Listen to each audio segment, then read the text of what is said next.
Bonjour à tous. Alors aujourd'hui pareil, une vidéo qui a été très demandée. Alors je pense qu'elle a été très demandée peut-être par incompréhension ou parce qu'on en a peut-être parlé beaucoup sur internet, je sais pas. Mais voilà, on m'avait demandé de faire une vidéo entre sur la différence entre la sciatique et le syndrome du piriforme. Donc la vidéo est là, voilà, j'ai tout écrit sur mon petit carnet. Alors vous voyez, maintenant je suis un peu plus organisé, j'ai tendance à écrire, maintenant me faire une sorte de petit script pour mes vidéos, histoire de rien oublier de tout ce que je vais vous dire, mais de toute façon, j'oublie toujours des choses, donc j'ai tendance à vous les écrire et à vous répondre dans les commentaires. Donc aujourd'hui, c'est sciatique et syndrome du piriforme. Alors, pourquoi est-ce qu'on fait la différence entre les deux? Alors il faut savoir que, comme je vous avais expliqué dans la vidéo sur la sciatique, il y a différentes familles de douleurs. Donc toute la famille de douleurs qui va se rapporter à des douleurs qui ressemblent à une sciatique, on appelle ça des sciatalgies. D'accord? Toutes les sciatalgies ne sont pas des sciatiques. Donc une sciatique, en fait, c'est une névralgie, donc une souffrance du nerf sciatique. Mais toutes les douleurs qui ressemblent à la sciatique ne sont pas des sciatiques. C'est pour ça qu'on appelle ça des sciatalgies. Je ne sais pas si c'est très clair, mais vous allez voir, je vais vous expliquer, ça va être un peu plus clair. Donc, et notamment dans ces sciatalgies, il y a une catégorie qu'on appelle donc le syndrome ou les syndromes du piriforme. Donc, avant tout, qu'est-ce que c'est qu'un syndrome? Un syndrome, c'est une association de symptômes, simplement. Et le piriforme, qu'est-ce que c'est? Le piriforme, c'est un muscle qui est au fond de la fesse, tout au fond, et qui s'étire du sacrum jusqu'à la hanche. Donc, le piriforme, il fait partie de la famille de ce qu'on appelle les pelvis trochantériens. Donc les pelvis trochantériens, pelvis, ça vient de pelvis, qui est le bassin, et trochantérien, qui vient de grand trochanter, qui est une partie de l'os du fémur. Donc en fait, ce sont des muscles qui sont tendus entre le bassin et souvent le sacrum, et le grand trochanter, donc qui est l'os que vous avez sur le côté de la hanche, là, le truc un peu dur, quand vous vous allongez sur le côté qui n'est pas hyper agréable, et ben c'est cette partie-là qui fait un petit peu souffrir. Et donc le piriforme, il a une particularité, notamment anatomique, c'est qu'il a une intimité avec le nerf sciatique, c'est-à-dire qu'il partage la gaine, il partage une partie de la gaine du nerf sciatique. Ça c'est la première chose, mais en plus il peut y avoir des variations anatomiques qui font que le piriforme est perforé par le nerf sciatique. C'est-à-dire qu'au lieu d'avoir le sciatique qui passe derrière, ou devant, ou peu importe, des fois il passe au travers du piriforme. Ce qui fait que quand on va se retrouver avec une tension, une contracture au niveau du piriforme, on peut se retrouver donc avec une sciatique qui est due en fait simplement à la contracture du piriforme. Donc pour revenir un petit peu sur le piriforme et le rôle du piriforme, le piriforme, si vous voulez, c'est un muscle qui va permettre la rotation externe de la hanche, donc le fait de tourner la hanche, d'ouvrir la hanche, et l'abduction, donc le fait d'écarter la jambe de l'autre côté. Donc de faire comme si vous vouliez amorcer un grand écart, si vous voulez, activement.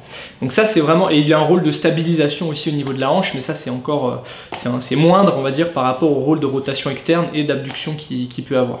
Donc ça c'est vraiment le rôle, si vous voulez, du piriforme. Donc pour vous donner en gros une définition du syndrome du piriforme, on pourrait dire que c'est à la fois une fessalgie, donc une douleur de la fesse, qui peut s'étendre donc de la fesse jusqu'à carrément au bout du genou, donc à l'arrière du genou, si vous voulez, dans toute la partie arrière de la cuisse, qu'on appelle aussi la partie postérieure de la cuisse, qui va s'apparenter grandement à une sciatique. Sauf que la douleur partira pas du dos, mais elle partira vraiment du centre de la fesse.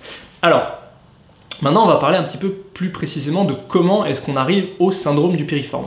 Donc le syndrome du piriforme, on y arrive, c'est pas un objectif, mais on peut déclencher un syndrome du piriforme de plusieurs façons.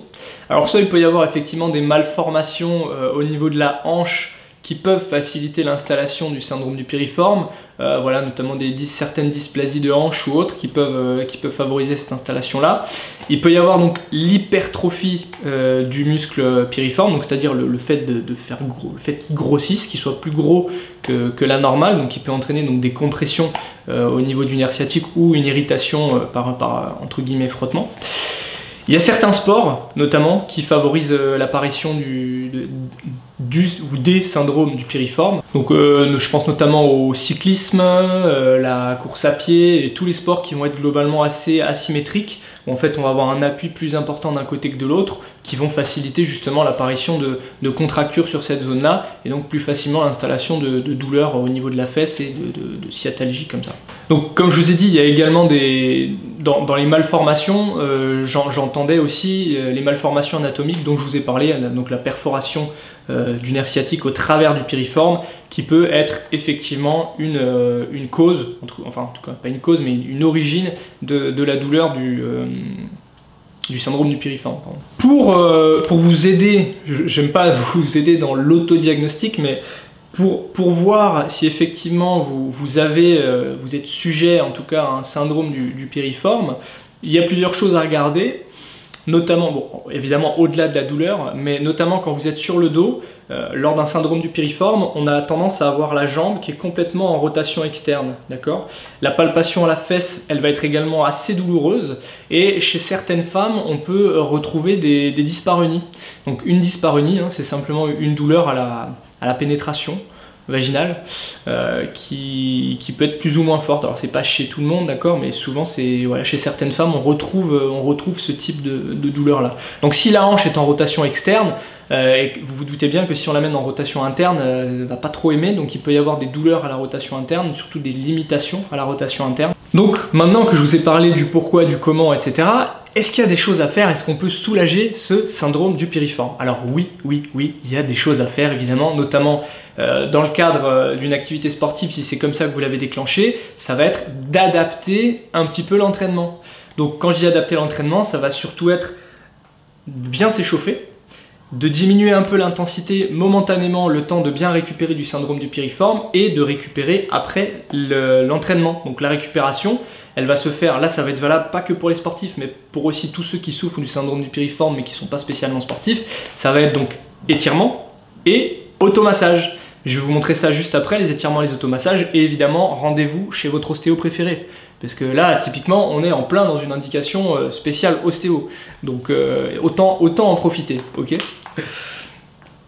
Donc après, effectivement, la problématique et la difficulté lors d'un syndrome du piriforme, elle est vraiment dans le diagnostic, tout simplement parce que c'est quelque chose qu'on ne diagnostique pas avec de l'imagerie, c'est vraiment un diagnostic clinique, si vous voulez. C'est très compliqué, c'est très compliqué à diagnostiquer dans le sens où en fait il y a beaucoup de choses qui ressemblent à ça, notamment je pense à la sciatique. Après la différence avec la sciatique, c'est que lors de la sciatique, on se retrouve avec souvent déjà il y a une lombalgie, donc des douleurs lombaires.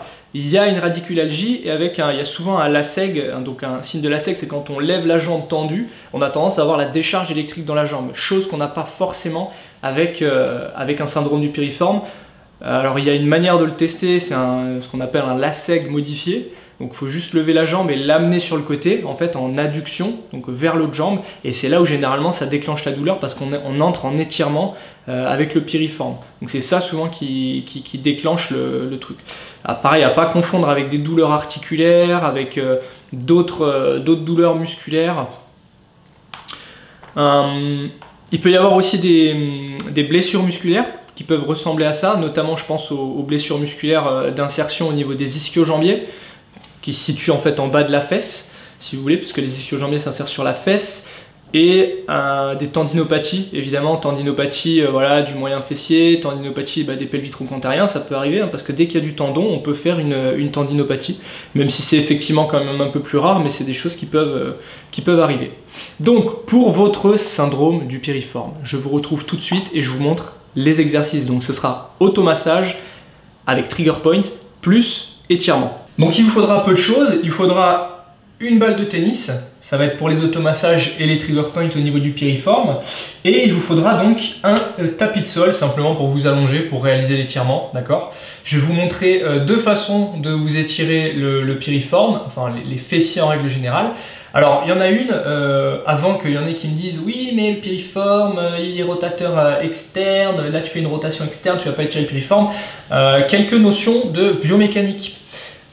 Dès qu'on dépasse, si vous voulez, l'axe du muscle, c'est-à-dire dès qu'on dépasse l'axe l'axe que permet l'action du muscle, l'action a tendance à s'inverser. C'est-à-dire que par exemple, un grand fessier, pas un grand fessier, un petit fessier peut devenir rotateur externe quand on dépasse 90 degrés de flexion de hanche. Ça va être un peu la même chose pour le piriforme, donc c'est un étirement que vous connaissez déjà tous, mais je vais quand même vous les remontrer. Je vais vous les montrer de deux façons différentes, donc soit assis, soit directement allongé sur le dos. Donc pour le faire allongé sur le dos, on va s'allonger sur le dos, comme ça. Donc imaginons que j'ai un syndrome du piriforme à gauche, je vais poser la cheville juste au-dessus de mon genou droit, j'amène la jambe, je croise les doigts comme ceci sous ma cuisse, je relâche la tête et je vais tirer le genou vers moi en gardant le bas du dos au sol. On ne fait pas ça, d'accord? Il faut garder le bas du dos au sol, c'est un mouvement de hanche et en fait en même temps on va pousser le genou, on va venir ouvrir le genou comme ça et vous allez voir l'étirement va être super puissant. Là, vous voyez, là, dans la fesse, là, ça tire déjà très très fort. On fait ça 10 secondes et on relâche. Et ça, vous réétirez ça 3-4 fois. Ensuite, je vais vous montrer assis avant. Je vais vous montrer donc, soit vous vous mettez assis de cette façon-là, d'accord? Donc, une jambe repliée et une jambe ici, comme ça. Et ce que vous allez faire, on garde le dos bien droit et on va s'allonger, comme si on voulait s'allonger sur notre jambe. Et on va s'allonger. Et là, pareil, vous allez voir, ça va tirer fort dans la fesse. Dès que vous sentez que ça tire, vous restez là et vous tenez l'étirement. Et on relâche. 10 secondes, 5 secondes. 10 secondes d'étirement, 5 secondes de relâchement et on reprend. Maintenant, je vais vous montrer trigger point et automassage. Donc là, pareil, là, ça va être vraiment la partie très sensible. Donc il va vraiment falloir y aller très progressivement. Donc, on va partir du principe que je l'ai à gauche, comme ça vous verrez. Donc on va prendre la balle de tennis et ce qu'on fait c'est qu'on garde les genoux pliés au début. On va venir placer la balle au niveau de la fesse. D'accord? On essaie de la placer à peu près au centre de la fesse. On la maintient avec la main si jamais elle a tendance à glisser. Là, pour moi c'est le cas parce que le tapis est glissant. Et ce que vous allez faire c'est que vous allez laisser tomber la jambe sur le côté et vous la laissez tomber, vous la laissez relâcher complètement sur le point douloureux. Il va y avoir des points douloureux au niveau de la fesse. Il faudra juste laisser tomber la balle sur ces points douloureux. Et vous attendez que le point se dissipe et diminue en intensité. Et ensuite, une fois que vous avez fait ça sur 3-4 points, vous allez faire des mouvements avec la hanche, des ouvertures avec la hanche. Alors là, vous allez voir, ça va être costaud aussi. Ça va permettre, pareil, de travailler un petit peu là, cette zone-là et de masser, si vous voulez, d'auto-masser la zone. Voilà. Donc ça, c'est les deux grands exercices que je vous conseille de faire pour ce type d'affection-là, à savoir automassage et point de pression, plus des étirements. Si vous avez des questions, n'hésitez pas dans les commentaires, abonnez-vous à la chaîne, activez la cloche pour être au courant des notifications dès que je sors des nouvelles vidéos, ce sera une par semaine, d'accord? Et plus les lives, qui continueront certainement, pardon. Donc certainement un live par semaine plus une vidéo par semaine. Et moi en attendant, je vous souhaite une très bonne journée. Et surtout, prenez soin de vous. Ciao!